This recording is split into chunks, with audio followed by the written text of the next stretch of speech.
All right, YouTube, in today's video, we're going to go ahead and talk about the top 5 characters I think people are sleeping on, which is a surprise that some of these characters are still being slept on to this day. But we do have new players joining the game every day, and there's always people coming into my stream and are always surprised on the characters that I worked on.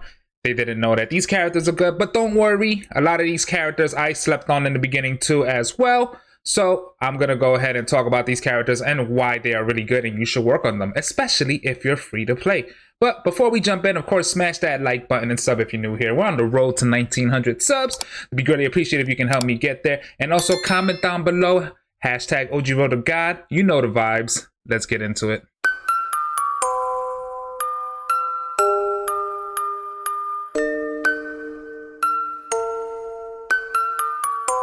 Alright, the good thing about that, 4 of these characters on this list are actually farmable from the hero trials. So definitely you can start getting a jump on that and farm, especially if you're a new player or even if somebody that's been playing. These are characters you can farm from the hero trials. But let's jump into the first one. Alright, first character we're going to talk about on this list is Denki. Denki is a very super slept on character because I believe it's because he's a B rank character that people kind of overlook him. But he's actually very good, especially in Warzone. Warzone is when he shines the most, right? His stunning and everything, like the distance and his range is very good for Warzone. He can, you know, block people. He has great CC and make the other players shine. And don't sleep on him because if you build him up right, he can actually carry your Warzone team. There's been plenty of times where Denki's putting in the most damage for me, and it's against, you know, NDs and people like that. I know he's a support character, but even for AAs and stuff, if you have the right cards on Denki, the right cards on him will actually work. This is the setup I have for Warzone. I got a shield card, both his EXs. I do have this right here because he's with my stain right now, so I want to break the defense down on them. But notable cards, of course, you know, game start. You can use cold shot. Nomu's good on him because you're using his auto attack a lot. Muscular is a good one on him because you are pressing his special a lot, so you'll get an extra boost there as well. But yeah, I would also probably throw in Combat Fist or Ectoplasm as good cards as well. And of course, if you don't know by now, Ragdoll is arguably the best 4-star card in the game, so stop using your Ragdolls and actually use them, especially if you don't have good cards as it is. Save your ragdolls and use them. But yeah, Denki's definitely first on the list. Let's jump into the next one. Next character I want to talk about that is slept on a lot is definitely Yuraka. She is arguably your best free-to-play option for power. Not arguably, she is your best free-to-play option for power. As you know, they don't really give us a lot of power units, and since we got let down with Bakugo's damage, if you don't have All Might or a really built up Bakugo, OG Bakugo, Yuraka is going to be your next best bet. And there's people out there that have their Yuraka built up really good and she puts out so much damage. So if you're struggling for a power unit, look at Yuraka. If you don't have All Might, definitely build her up. As far as, she was actually my first unit that I actually worked on. She's a very good farming unit. If you're like especially a newer player and you want to start farming 6-star chips, put Yuraka there. If you have her at least even 18k, she can farm 6-star chips and night ops for you. Card setup, I'm not using her anywhere right now, so she's missing some cards, but I would recommend her EXs, of course. Nomu's a good one. Game start and cold shot. Muscular is good because you're using her special. Of course, shield cards if you want to use on Warzone. Go ahead, you can even throw on Combat Fist. You can throw on, what else? Ectoplasm. She does a lot of auto attack, right? Very, very good power unit. Super slept on unit too. If you don't have a power option, work on Yuraka. Another free to play option. Hero Trials, get her going. Let's jump into the next one. All right, another one on this list, another free to play option is Eata. Eata, what can I say about Eata, man? Best single target damage in the game, arguably. Probably one, if not my favorite, or one of the favorite. Tied for probably the favorite on this top 5 super slept on characters. Don't worry, I slept on Eata in the beginning too, but if you watch my streams, you know how much I value my Eata. With all the right cards on him, he hits out at 100k. He gets up to 100k and his DPS is phenomenal. right?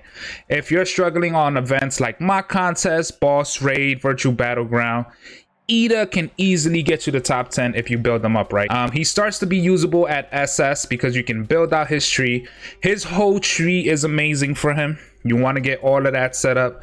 Cards you want to put on this guy. This is the good EX for him. You definitely want to pick up the piston. I am lucky enough to get it to breakthrough 3, right? Best setup for him: Nomu, Code Shot, his good EX, and Ectoplasm. A good substitute card would be obviously Game Start, or you can also put Ragdoll on him as well.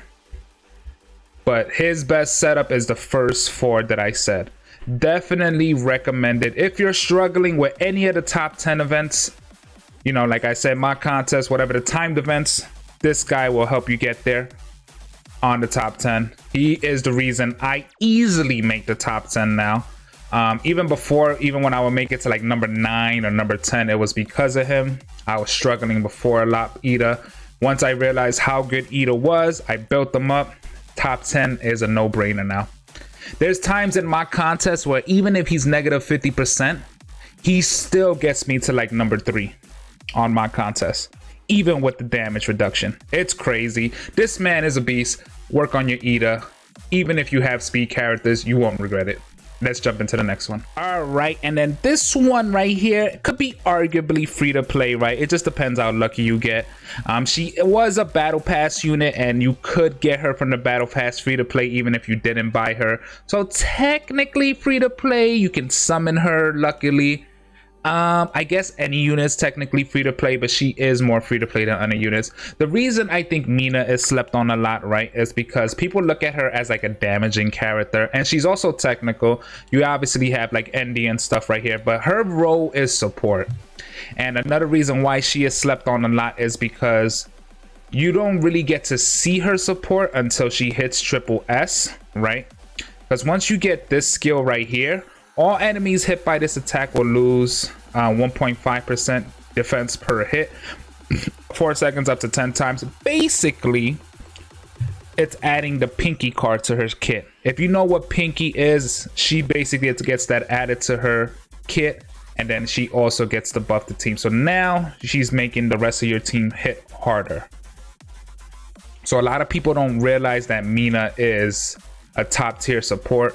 Obviously, if you have Momo, people don't sleep on Momo. People, I feel like, know.